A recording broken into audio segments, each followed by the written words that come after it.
What keeps us healthy and happy as we go through life?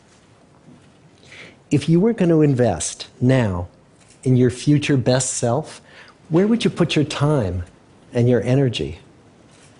There was a recent survey of millennials asking them what their most important life goals were.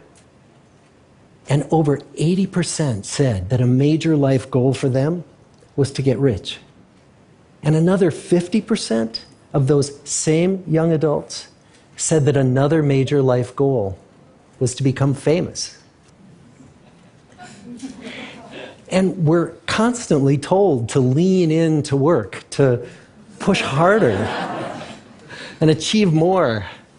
We're given the impression that these are the things that we need to go after in order to have a good life. Pictures of entire lives, of the choices that people make and how those choices work out for them, those pictures are almost impossible to get. Most of what we know about human life, we know from asking people to remember the past. And as we know, hindsight is anything but 20/20. We forget vast amounts of what happens to us in life, and sometimes memory is downright creative. But what if we could watch entire lives as they unfold through time? What if we could study people from the time that they were teenagers all the way into old age to see what really keeps people happy and healthy? We did that. The Harvard study of adult development may be the longest study of adult life that's ever been done. For 75 years, we've tracked the lives of 724 men. Year after year, asking about their work, their home lives, their health, and of course, asking all along the way without knowing how their life stories were going to turn out. Studies like this are exceedingly rare. Almost all projects of this kind fall apart within a decade because too many people drop out of the study, or funding for the research dries up, or the researchers get distracted, or they die, and nobody moves the ball further down the field. But through a combination of luck and the persistence of several generations of researchers, this study has survived. About 60 of our original 724 men are still alive, still participating in the study, most of them in their 90s. And we are now beginning to study the more than 2,000 children of these men. And I'm the fourth director of the study. Since 1938, we've tracked the lives of two groups of men. The first group started in the study when they were sophomores at Harvard College. They all finished college during World War II, and then most went off to serve in the war. And the second group that we've followed was a group of boys from Boston's poorest neighborhoods. Boys who were chosen for the study specifically because they were from some of the most troubled and disadvantaged families in the Boston of the 1930s. Most lived in tenements, many without hot and cold running water. When they entered the study, all of these teenagers were interviewed, they were given medical exams. We went to their homes and we interviewed their parents. And then these teenagers grew up into adults who entered all walks of life. They became factory workers and lawyers and bricklayers and doctors, one president of the United States. Some developed alcoholism, a few developed schizophrenia. Some climbed the social ladder from the bottom all the way to the very top, and some made that journey in the opposite direction. The founders of this study would never in their wildest dreams have imagined that I would be standing here today, 75 years later, telling you that the study still continues. Every 2 years, our patient and dedicated research staff calls up our men and asks them if we can send them yet one more set of questions about their lives. Many of the inner city Boston men ask us, "Why do you keep wanting to study me? My life just isn't that interesting." The Harvard men never asked that question.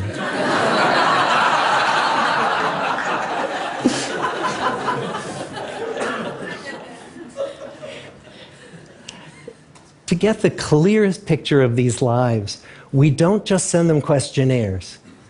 We interview them in their living rooms. We get their medical records from their doctors. We draw their blood. We scan their brains. We talk to their children. We videotape them talking with their wives about their deepest concerns.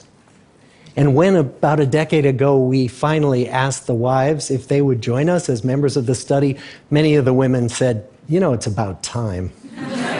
So what have we learned?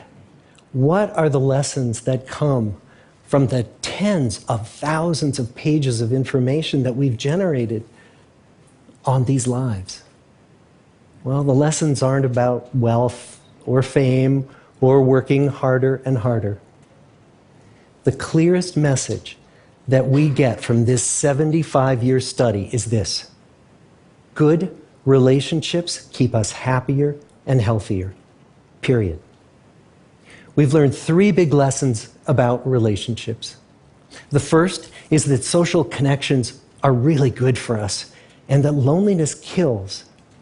It turns out that people who are more socially connected to family, to friends, to community, are happier, they're physically healthier, and they live longer than people who are less well connected.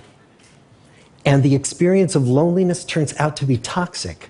People who are more isolated than they want to be from others find that they are less happy, their health declines earlier in midlife, their brain functioning declines sooner, and they live shorter lives than people who are not lonely.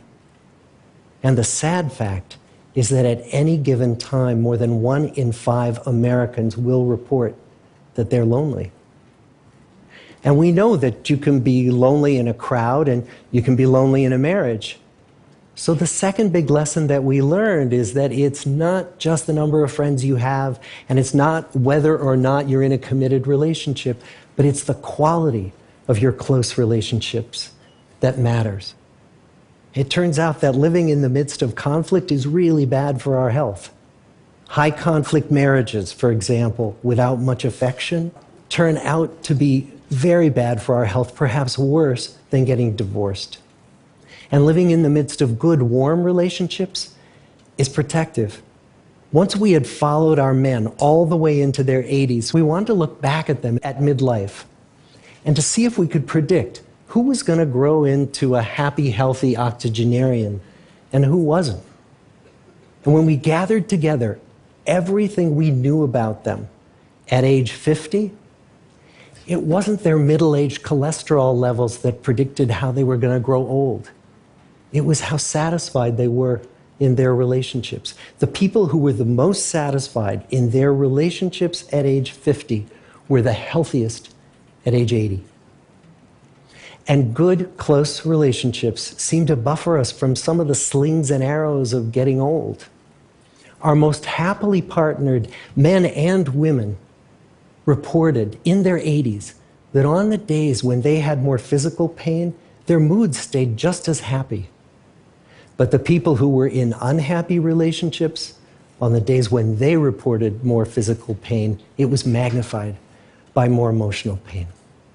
And the third big lesson that we learn about relationships and our health is that good relationships don't just protect our bodies, they protect our brains. It turns out that being in a securely attached relationship to another person in your 80s is protective. That the people who are in relationships where they really feel they can count on the other person in times of need, those people's memories stay sharper longer. And the people in relationships where they feel they really can't count on the other one, those are the people who experience earlier memory decline.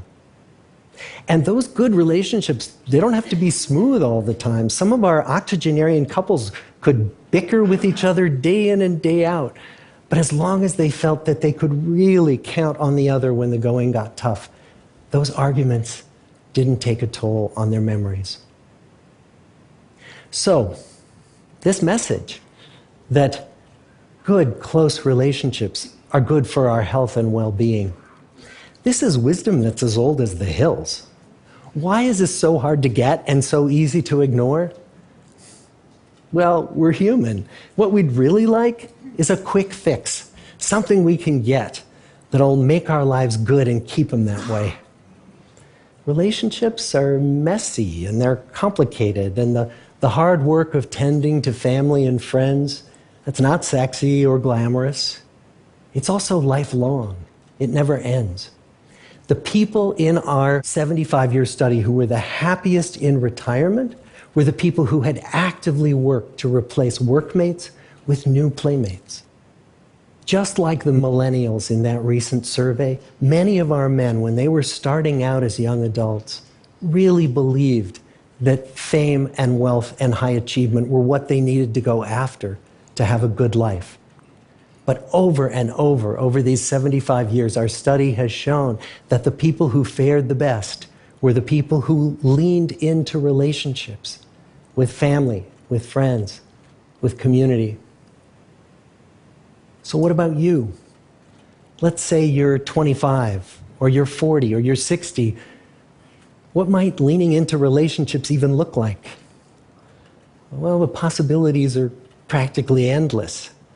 It might be something as simple as replacing screen time with people time, or livening up a stale relationship by doing something new together, long walks or date nights, or reaching out to that family member who you haven't spoken to in years, because those all too common family feuds take a terrible toll on the people who hold the grudges.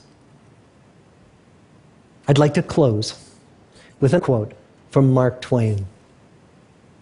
More than a century ago, he was looking back on his life, and he wrote this: "There isn't time, so brief is life, for bickerings, apologies, heartburnings, callings to account. There is only time for loving, and but an instant, so to speak, for that." The good life is built with good relationships. Thank you.